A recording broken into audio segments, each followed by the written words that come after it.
de ayer, esta palabra se llama conformados no, transformados sí. Un pasaje sumamente conocido en Romanos 12:2. Vamos a leer dos versiones, vamos a leer la Reina Valera y luego vamos a leer la traducción viviente. Dice la palabra en la Reina Valera, que es la que la mayoría de ustedes o nosotros tenemos. 12:2. No os conforméis a este siglo, sino transformaos por medio de la renovación de vuestro entendimiento, para que comprobéis cuál sea la buena voluntad de Dios, agradable y perfecta. Ese es el versículo base para esta mañana. Vamos a ir a la traducción viviente, por favor. Usted la va a leer en las pantallas. Esa es. No imiten las conductas ni las costumbres de este mundo. Más bien dejen que Dios los transforme en personas nuevas al cambiarles la manera de pensar. Entonces, vea lo que dice el versículo. Cuando Dios nos transforme la manera de pensar, entonces es cuando sucederá. Aprenderán a conocer la voluntad de Dios para ustedes, la cual es buena, agradable y perfecta. Vea lo que dicen esos dos versículos. Quiero devolverme un poquito a la traducción Reina Valera. Al principio el versículo dice: no os conforméis. ¿Qué es conformarse? Conformarse es encajar en el molde de otra persona y hacer las cosas como siempre se han hecho. Eso es conformarse. Encajar en el molde de otra persona y hacer las cosas como siempre las he hecho. ¿Usted hace las cosas todos los días igual? Ahora todos me dicen que no, ¿verdad? Si las hacemos iguales, porque nos hemos conformado, porque hemos tomado una forma, nos hemos metido en un molde y no nos salimos de la forma del molde. Pasa como cuando hacemos pan. Si el molde es cuadrado, el pan va a tomar forma cuadrada. Si el molde es rectangular y profundo, va a ser un pan cuadrado, de los que llamamos cuadrados, pero va a ser rectangular y alto. El pan va a tomar la forma del molde donde yo lo ponga. Lo mismo sucede con nosotros.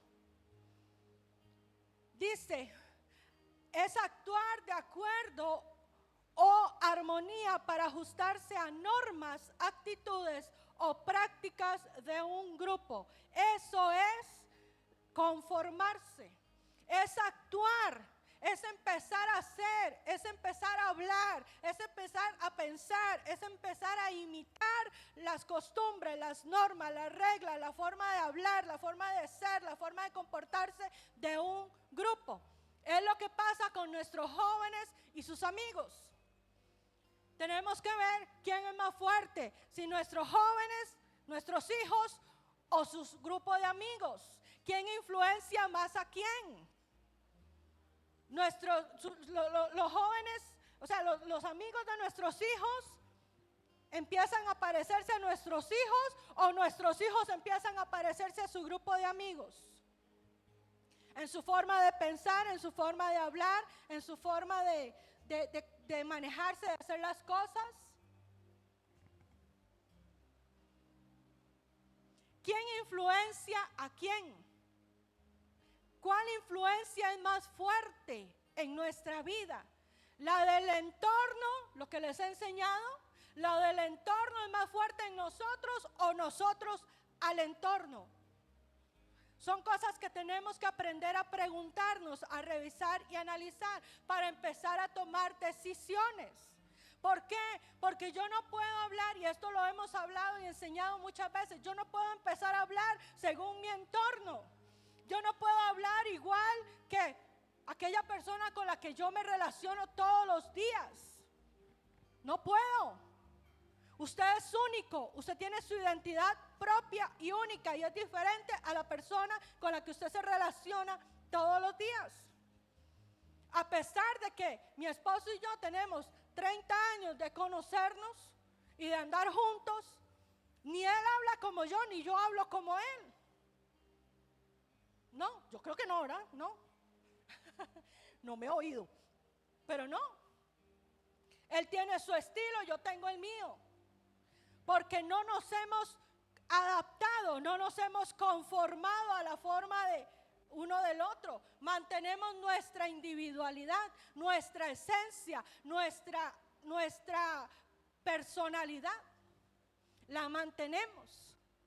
Pero ¿qué sucede, por ejemplo? Bueno, yo recuerdo cuando estaba en el cole, que no hace mucho fue eso.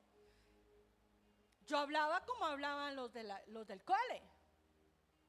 Mi vocabulario era exactamente igual al del cole y peor. Entonces, yo conocía al Señor, estaba apartada.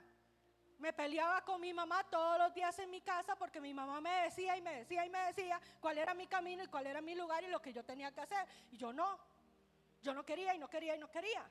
Porque para mí era más bonito en ese momento lo que hacían mis amigas, entre comillas. Amigas que hoy con ninguna hablo. Amigas que, ¿para qué amigas? No valían la pena, sinceramente. ¿Por qué? Porque la influencia, porque lo que ellas hacían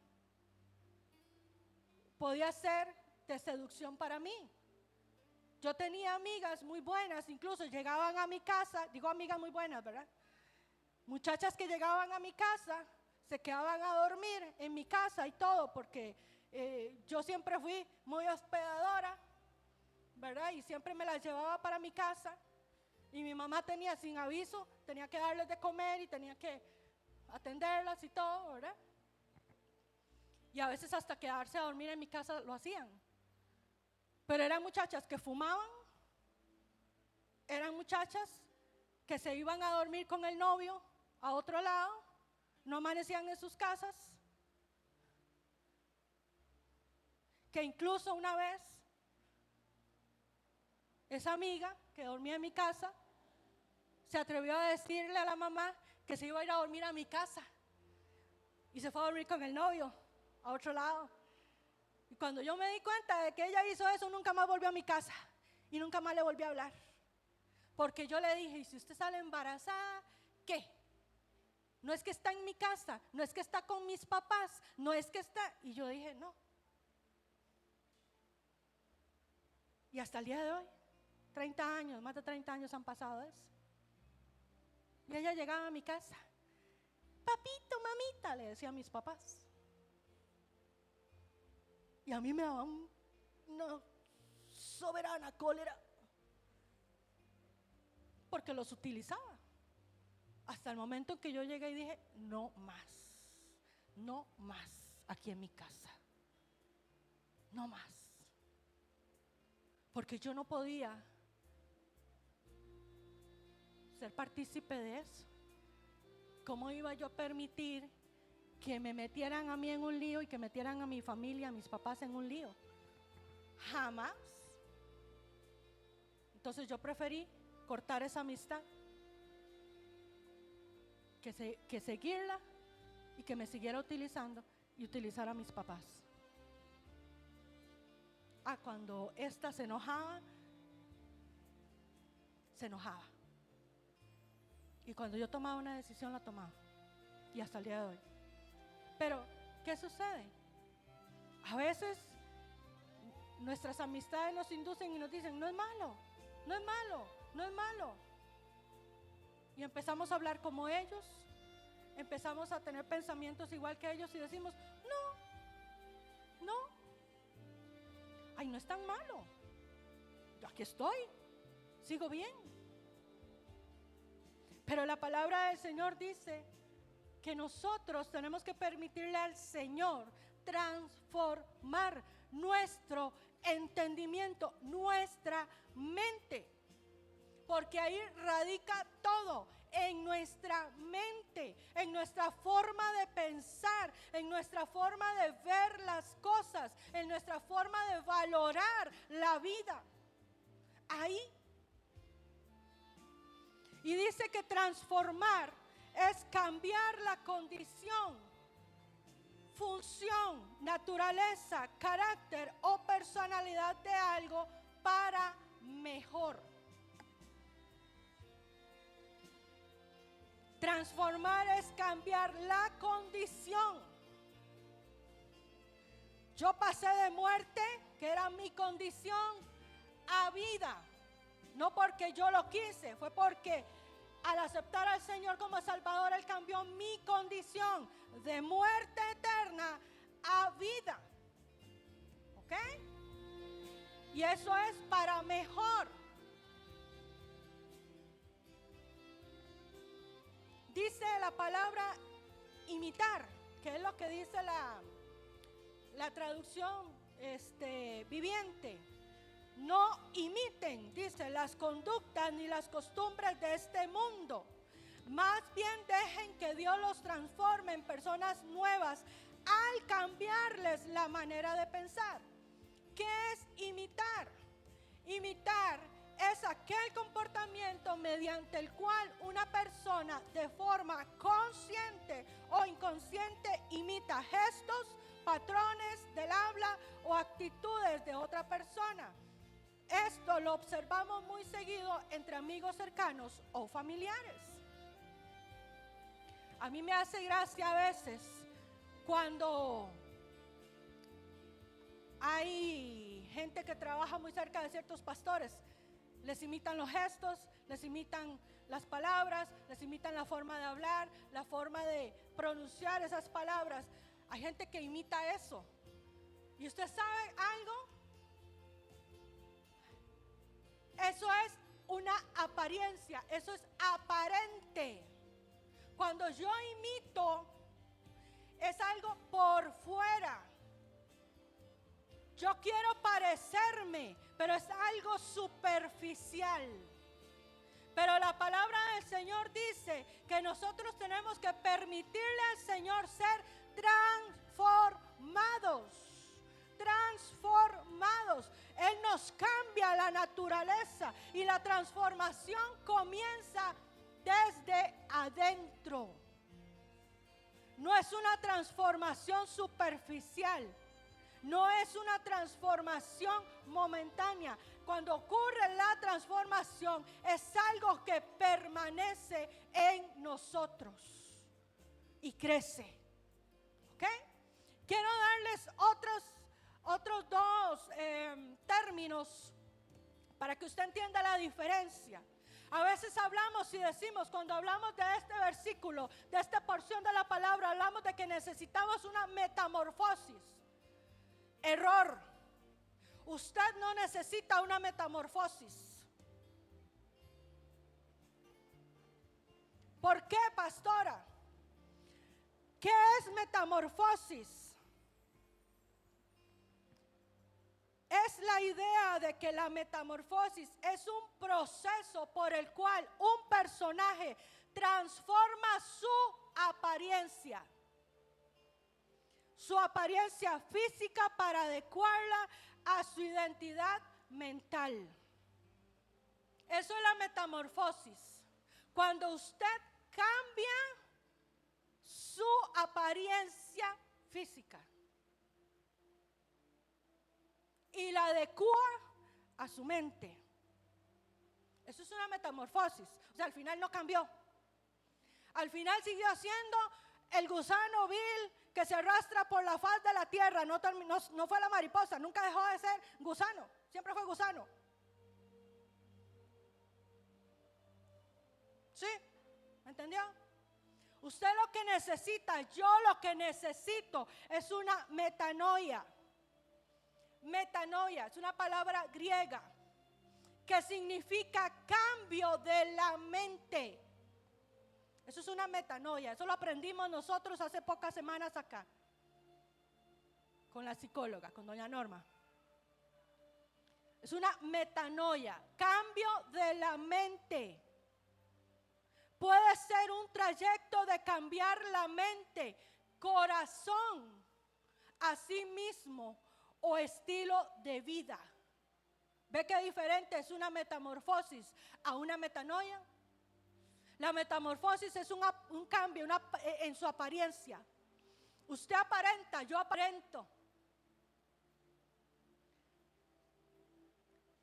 ¿Cuántos han aparentado estar bien? Estando 10 grados bajo perro. ¿Ah? Y usted se maquilla y usted pone la mejor cara y usted dice, ¿todo bien? Pero por dentro usted sabe cómo anda. Eso es una metamorfosis. No hay un cambio real. Es un cambio en mi apariencia, momentáneo, mientras tanto, como para salir del paso, como para salvarme la tanda en ese momento, como cuando a usted llegan y le dicen en el trabajo, usted está que celo, ¿verdad? Que ya prende fuego con el montón de trabajo que tiene que hacer y cargado de trabajo y estresado y todo, y llega su jefe y le dice, ¿qué? ¿Todo bien? Y usted lo vuelve a ver y usted le sonríe y le dice, sí, todo bien. Pero usted por dentro está que quiere hacerle un nudo, darle 3 vueltas a ese cuello y tirarlo allá, en una bolsa negra, por allá. ¿Ah? No, eso es una metamorfosis. Es un cambio superficial, es un cambio en mi apariencia, pero no es un cambio real. La metanoia sucede en la mente y corazón. ¿Qué incluye? ¿Cómo lo puedo traducir? La metanoia es un arrepentimiento. Póngame atención, no se me vaya. Es un arrepentimiento. Comienza con entrar en sí mismo reflexionando. Lo que nosotros hacemos aquí, enseñamos siempre, hacer un teshuvah, es examinarme a mí mismo, es revisarme con qué, no con mi lupa, no con mi forma de pensar, no con mis parámetros, revisarme, pesarme con esto, con la palabra. Entonces, la metanoia, ¿a qué me lleva? A no solamente arrepentirme, sino a revisarme con esta. Esta es mi balanza, este es mi espejo. Esto es lo que me confronta a mí todos los días y me dice, tienes que cambiar, tienes que transformar, tienes que pedir, tienes que permitir al Espíritu Santo hacer el cambio, arrancar, traer, poner, regar cosas nuevas en ti. Eso es una metanoia. Y a eso es a lo que se refiere el apóstol Pablo cuando dice que nosotros tenemos que permitirle al Señor ser transformados en nuestra manera de pensar.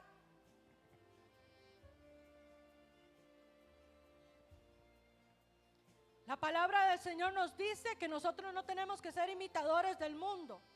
¿Por qué? Y la palabra imitadores se utiliza solamente 7 veces y en el Nuevo Testamento, en toda la palabra, 7 veces. Y se le pueden atribuir al apóstol Pablo, 7 veces. Donde él habla, no imiten, o imítame a mí, tenemos que saber a quién imitamos. Tenemos que saber la forma de pensar de quién adoptamos. Tenemos que ser muy sabios en la forma de hablar que nosotros copiamos de alguien. La forma de hablar de quién. La forma de pensar de quién tengo yo. Del pesimista de mi trabajo. Y llego a la casa hablando, no.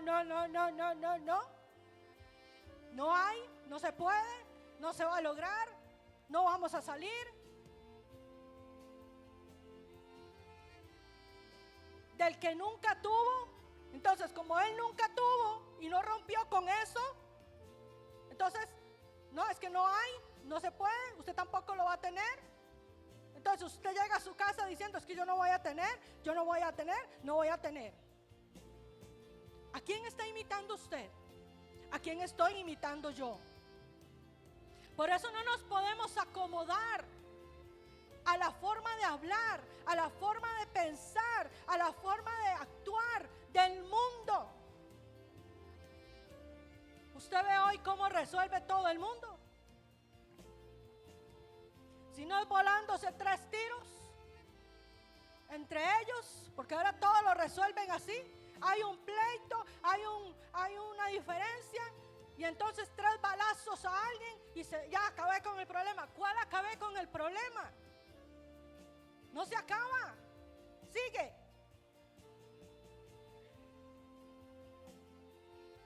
¿Cómo actúa el mundo? ¿O cómo piensa el mundo? Tengo una deuda, no me está alcanzando el dinero. Me voy a imitar al mundo. Voy a ir a pedir un préstamo que me solucione. Voy a ir a pedir un préstamo que me ayude a salvar la tanda en este momento y me tape ese hueco.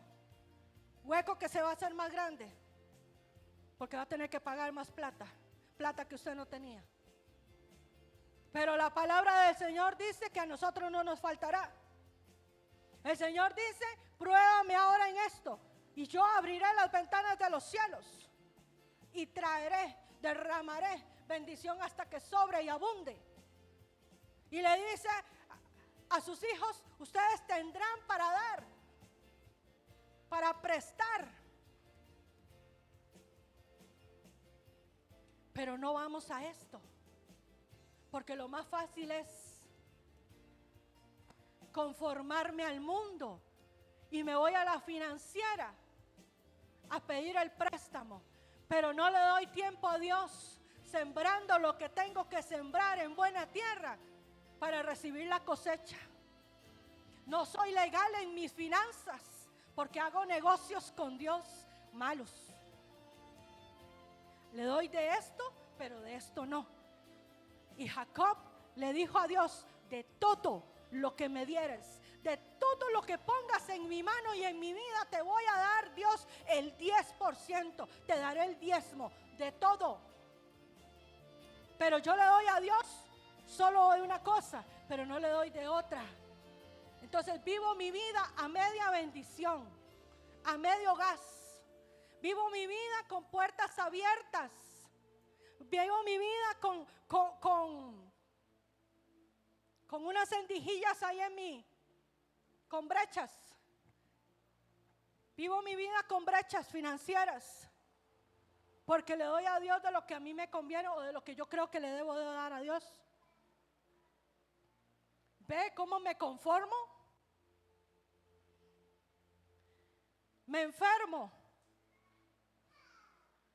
Y yo le puedo creer a Dios que Dios puede hacer una sanidad en mi vida. ¿Los médicos están puestos por Dios? Sí.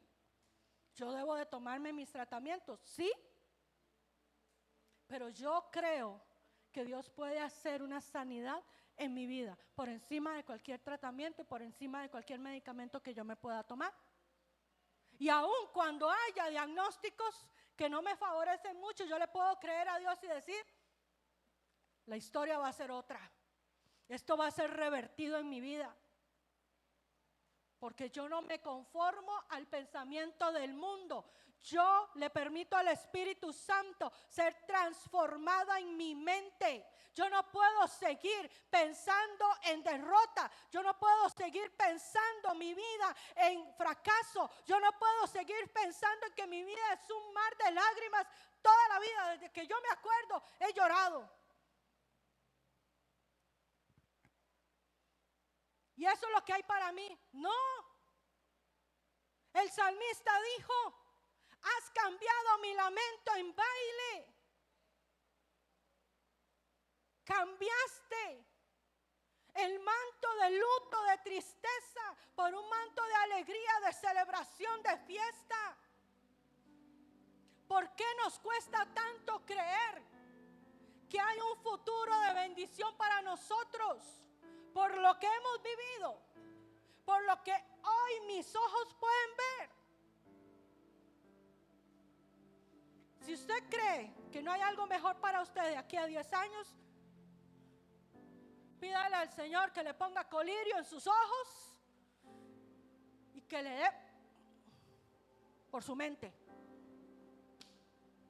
Sí, no puede ser hombres y mujeres toda la vida en una iglesia pensando siempre igual, pensando lo mismo. Entonces, ¿qué obra ha hecho el Espíritu Santo en nosotros si seguimos hablando exactamente igual que hace 10, 15, 20 años que no lo conocíamos?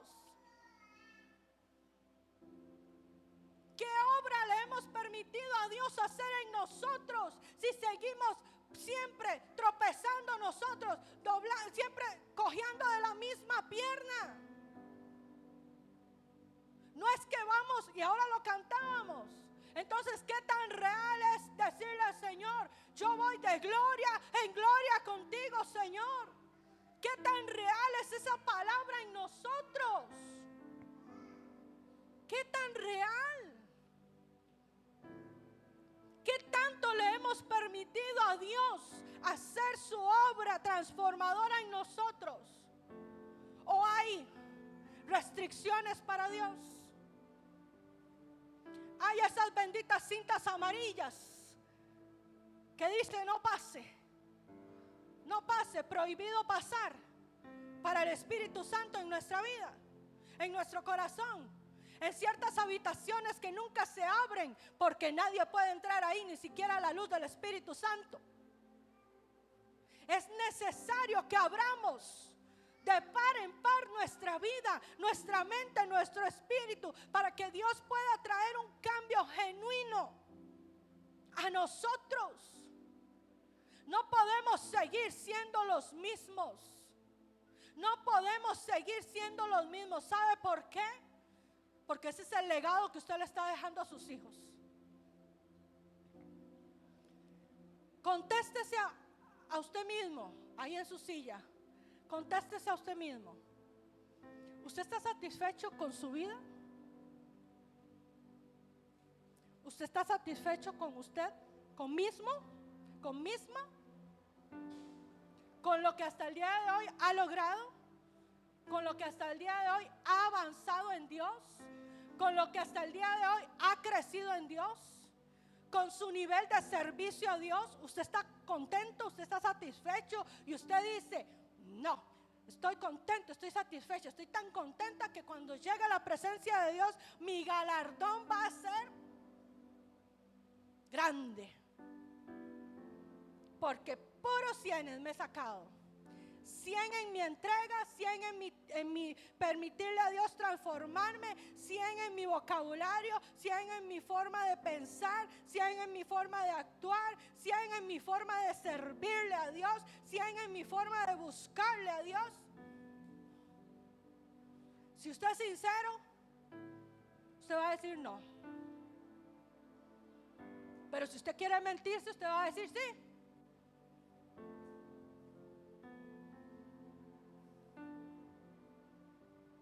Iglesia, no podemos seguir 20 años más en la iglesia siendo los mismos.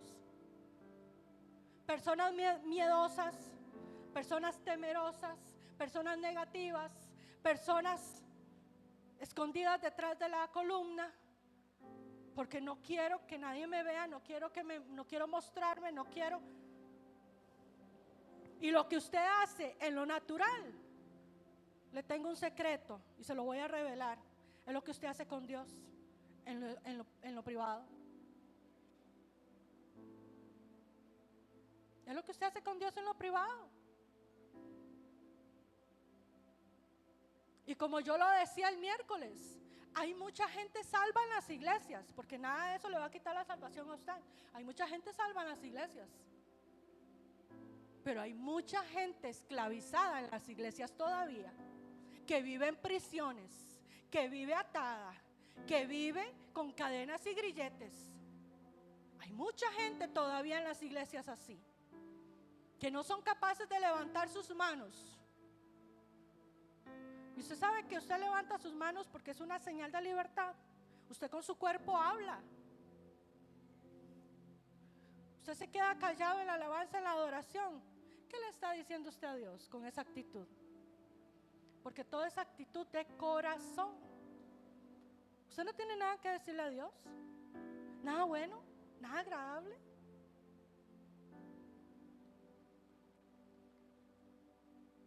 Si usted no le busca a Dios en su intimidad, ¿por qué no lo hace? ¿Por qué no lo hace? ¿Sabe qué pasa? Que vivimos una falsa humildad. Y la palabra del Señor habla de eso, de una falsa humildad. Ay, no, es que. Eso es una falsa humildad. Porque los humildes buscan al Señor de todo su corazón. De todo su corazón buscan al Señor. Porque es la necesidad más grande que todo hijo de Dios puede tener, la presencia de Dios. Conocerle a Él. Pero somos autosuficientes. Por eso vivimos una metamorfosis, no una metanoia. Y tal vez la palabra se volvió un poquito dura. No era mi intención. Pero a veces es necesario para poder reflexionar lo que Dios quiere hacer en nosotros, lo que siempre ha querido hacer. Tenemos que entender que todos nosotros tenemos un propósito en Dios.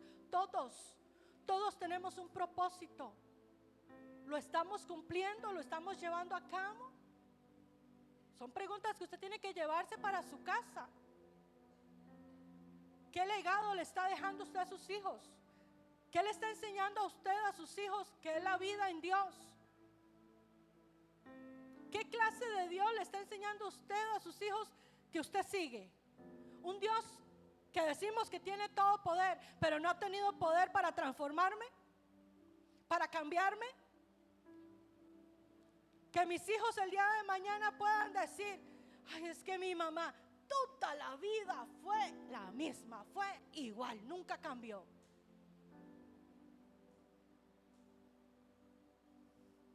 Qué mal, ¿verdad? No. La idea es que nuestros hijos puedan ver en nosotros un proceso de arrepentimiento y un proceso de búsqueda de Dios, un proceso donde yo cada día me confronto con esto, con la palabra, y esto me lleva a tomar decisiones de cambio para mejora, para crecimiento. Eso es lo que nuestros hijos necesitan ver. ¿Sabe por qué nuestros hijos muchas veces no levantan las manos aquí en la iglesia? Por lo que ellos ven en la casa de nosotros. ¿Por qué ellos no cantan aquí en la iglesia? Por lo que ellos nos escuchan hablar en la casa. Porque muchas veces no es algo que glorifique a Dios. Porque muchas veces nuestras palabras no son palabras de fe, sino son palabras de derrota, palabras de muerte. Y entonces venimos aquí a la iglesia aparentando metamorfosis. Y levante las manos, cante, adore.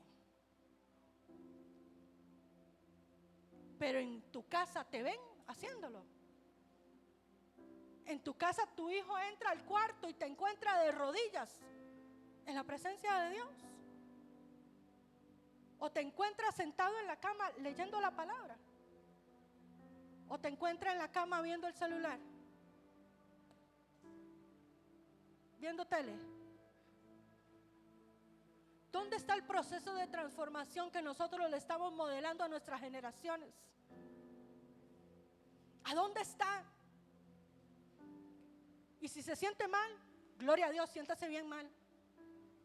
Sí, siéntase bien mal, pero cambie. Cambie. No podemos seguir siendo los mismos mediocres, hijos mediocres en una iglesia. No podemos seguir aparentando metamorfosis en una iglesia que la gente pase por ahí y diga, uy, qué lindo suena ese grupo, uy, qué lindo se oye esa iglesia. Pura apariencia, pura máscara, pura cáscara, pero nada de esencia, nada de poder, nada de manifestación de gloria. Metanoia necesitamos, transformación necesitamos en nosotros. ¿Qué hacemos nosotros acá, desde aquí arriba, dándoles a la iglesia material, herramientas para que cambien su mentalidad, para que sanen sus heridas?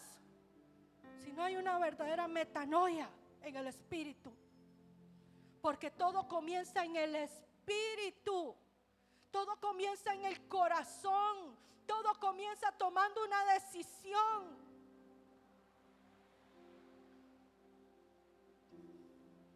Quiero que vayamos a la palabra, 2 Corintios 3, 17 y 18, por favor. Reina Valera, puede ser, David.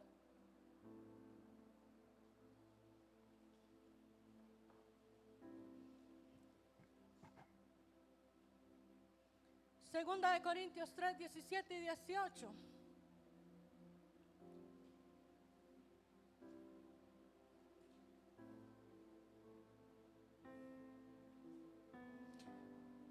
Porque el Señor es el Espíritu, y en donde está el Espíritu del Señor, ahí hay libertad. Por tanto, nosotros todos, mirando a cara descubierta, como en un espejo, la gloria de Dios, del Señor, somos transformados de gloria en gloria en la misma imagen, como por el Espíritu del Señor.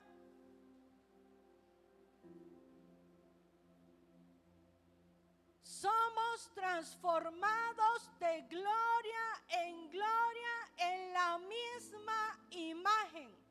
Usted y yo, la iglesia de Cristo, donde quiera que esté, tiene que ser transformada luego de estar con la evidencia de que en cada uno de nosotros mora el Espíritu Santo de Dios, porque dice, donde está el Espíritu, ahí hay libertad.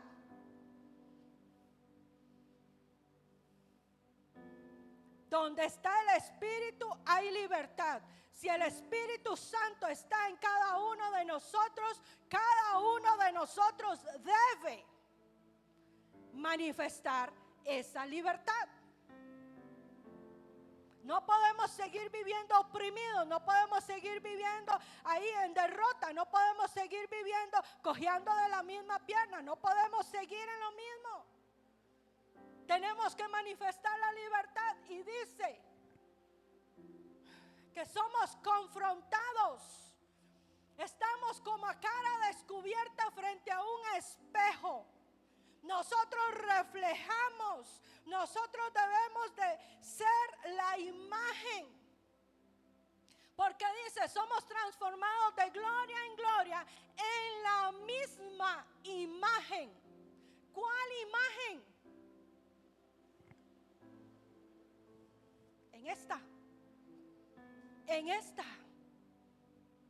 En la imagen que proyecta la palabra del Señor. Cuando usted y yo a cara descubierta nos ponemos acá y le decimos al Señor, Señor, escudriñame, Señor, háblame, muéstrame. Pero no es solamente para saber. No, es que, Señor, yo quería solo saber, nada más. No, es para actuar. Es para entonces permitirle al Señor ser transformados. Usted y yo no vamos a cambiar con herramientas psicológicas. Y se las puedo dar todas si usted quiere. Y es lo que hemos estado viendo estos miércoles. Se las puedo dar. Pero usted no va a cambiar a menos de que sea transformado, a menos de que yo sea transformada por la obra del Espíritu Santo en mí. Y cada vez yo pueda reflejar, y yo pueda hacer, y yo pueda mostrar, y pueda parecerme a esa imagen que hay proyectada en la palabra y en la imagen del Hijo de Dios. O sea, usted y yo tenemos que dar evidencias donde quiera que vayamos de la transformación. ¿En qué? En paz, amor, mansedumbre, templanza, dominio propio, fe. ¿Cuál me faltó? No recuerdo. Si en nosotros está el Espíritu de Dios, dice que hay libertad. Hay libertad. Entonces, ¿por qué hay pueblo de Dios que todavía vive en esclavitud? ¿Por qué todavía hay pueblo de Dios que vive siendo, que no es libre? ¿Por qué? ¿Por qué? Si ahí hay espíritu, ¿dónde está el espíritu? ¿Dónde está el Espíritu de Dios? Y si el Espíritu del Señor está en nosotros, hay fruto en nosotros. Y el fruto será evidente. Puede ser la crisis más grande del mundo, pero en usted habrá paz. A usted le pueden venir a provocar que usted aplica el dominio propio y se muerde la lengua y no dice nada en ese momento, para no pecar. Usted puede tener un reto que usted manifiesta fe. Usted ama. Usted es manso.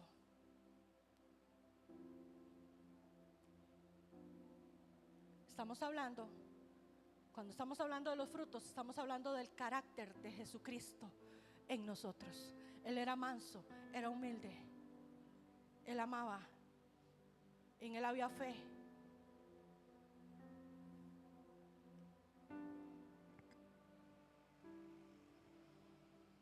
Segunda de Timoteo, ya vamos a ir acabando. Segunda de Timoteo 3, 16 y 17.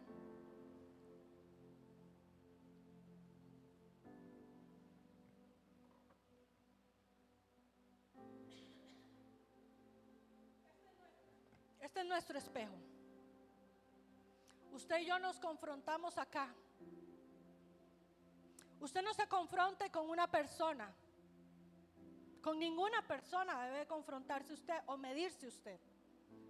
Porque usted va a estar mejor o va a estar peor que la persona. Su medida para confrontarse siempre debe ser la palabra. Siempre debe ser la palabra. ¿Por qué? Porque si no nos vamos a engañar. Nos vamos a engañar.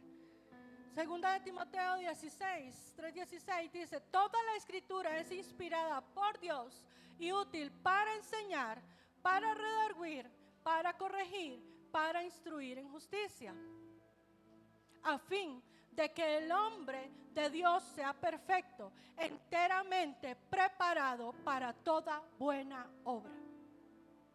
¿Usted quiere aprender? Lea la palabra. Si usted quiere ser corregido, lea la palabra. Si usted quiere ser inspirado, lea la palabra. Si usted quiere ser disciplinado, lea la palabra. Pero a veces nos da tanta pereza leerla. A veces nos da tanta desidia leer. Leemos todos los posts que aparecen en redes sociales. Y a veces son posts largos y los leemos. Con una revista por ahí de espectáculos, tal vez de chismes de la farándula, la leemos de tapa a tapa y me entero de todos los chismes de los reyes y de los faranduleros. No me cansa leer eso y estoy aquí con eso.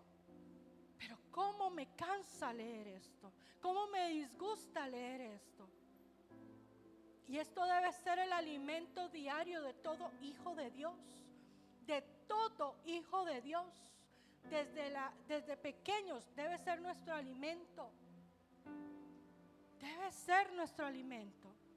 Porque esto es lo que nos va a sostener a nosotros en medio de las crisis, en medio de los momentos difíciles.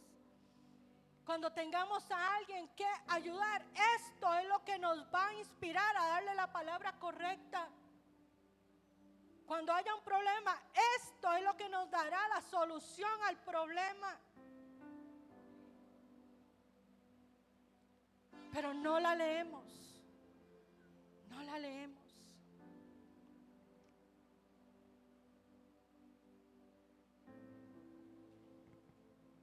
Y dice la palabra en el último versículo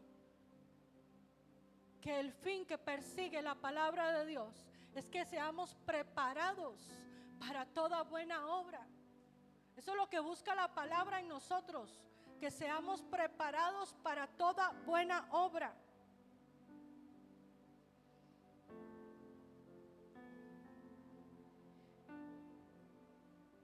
Dice la última parte de Romanos 12:2. Entonces aprenderán a conocer la voluntad de Dios para ustedes, la cual es buena, agradable y perfecta. Y dice 2 de Timoteo 3:17. A fin de que el hombre sea perfecto, enteramente preparado para toda buena obra.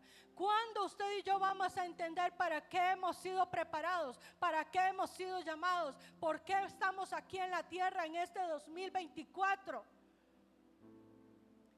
Cuando seamos transformados, cuando vivamos una metanoia en nuestra mente.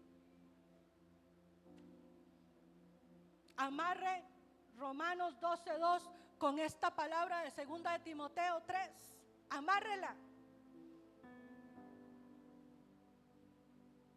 El Señor nos dice: no se conformen, no imiten, no tomen la forma, sino sean transformados. ¿Para qué? Para que entonces ustedes entiendan por medio de mi transformación cuál es mi voluntad, buena, agradable y perfecta. Para eso es la palabra, para que la entendamos. 1 de Corintios 2:9, por favor. Hasta que no haya una transformación en nuestra mente, usted no va a entender, yo no voy a entender para qué Dios me tiene en esta tierra. Para sufrir, para llevar palo, para que esta vida no cambie. No, señor, no, señora. Usted tiene que entender que usted está aquí para cumplir toda buena obra. Y dice 1 Corintios 2:9. Y amárrela con Romanos 12:2. Tenemos que entender que tenemos que aprender a conocer la voluntad de Dios para nosotros, la cual es buena, agradable y perfecta. Y 1 Corintios 2:9 dice: antes bien, como está escrito, cosas que ojo no vio, ni oído yo, ni han subido al corazón de hombre, son las que Dios ha preparado para los que le aman. ¿Cuándo vamos a entender eso? Cuando haya una transformación en nuestra mente, en nuestra forma de pensar, en nuestra forma de ver las cosas, en nuestra forma de manejar nuestra vida como hijos de Dios. Tenemos que salir de la religión evangélica. Ya, no sea más evangélico, se lo pido por favor, por amor a Cristo. Ya no sea más evangélico. Conviértase en un verdadero hijo de Dios. No necesitamos más religión. Sí, yo sé lo que dice la palabra. ¿Se le ha revelado? ¿La vive? Seamos hijos de Dios, porque eso es lo que Dios quiere, que cosas, revelarnos las cosas a nosotros. Revelarnos lo que va a hacer, revelarnos cuál es nuestro propósito, revelarnos qué va a pasar con nuestros hijos, darnos las estrategias, darnos las herramientas para que nosotros podamos darles un mejor legado a ellos. Ellos necesitan, ellos anhelan ver un cambio en nosotros los padres. Porque ellos no necesitan conocer religión, ya la religión la conocen. Ellos saben lo que es venir a la iglesia todos los domingos, cargando una Biblia. Ellos necesitan conocer que es tener relación con un Dios vivo, con un Dios todopoderoso, que cambia y transforma aún la mente más cerrada y la mente más dura.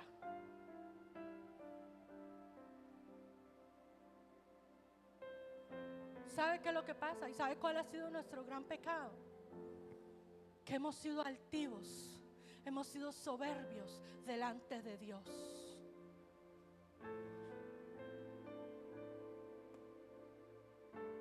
Hemos sido altivos y soberbios delante de Dios. Porque si hubiera un poquito de humildad en nosotros, nosotros reconoceríamos que solo Él puede hacer un cambio. Y ya le hubiéramos permitido a Él hacer ese cambio. Pero hemos sido altivos y soberbios delante de Dios. Y dice la palabra del Señor que el corazón contrito y humillado, Dios no lo desprecia. Y dice la palabra del Señor también que al altivo Él mira de lejos. Yo creo que nos conviene ser más humildes a partir del día de hoy. Nos conviene permitirle al Señor y decirle a Él: Señor, cámbiame, hazme una metanoia. Señor, he sido soberbio, he sido altivo, Señor, he sido orgulloso. Y no te he permitido hacer lo que tienes que hacer en mí. He manejado mi vida como yo la quiero. Te he puesto límites. Nosotros poniéndole límites a Dios. ¿Quién nos mete a nosotros poniéndole límites a Dios? Oiga, qué soberbios que somos. Somos bien soberbios, sí. Pero hoy hay una oportunidad de cambio, iglesia. Hoy hay una oportunidad de cambio.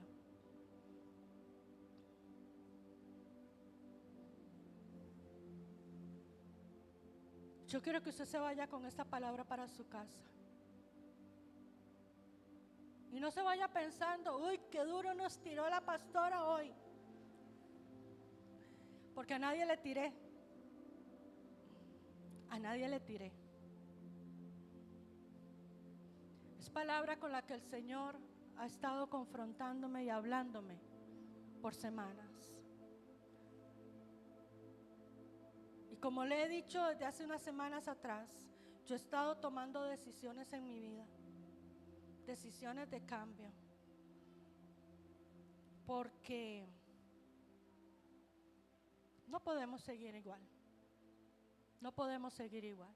Y yo no lo voy a hacer solo por la iglesia, lo voy a hacer primero por mí, como hija de Dios, y luego porque quiero dejarles un buen legado a mis hijos.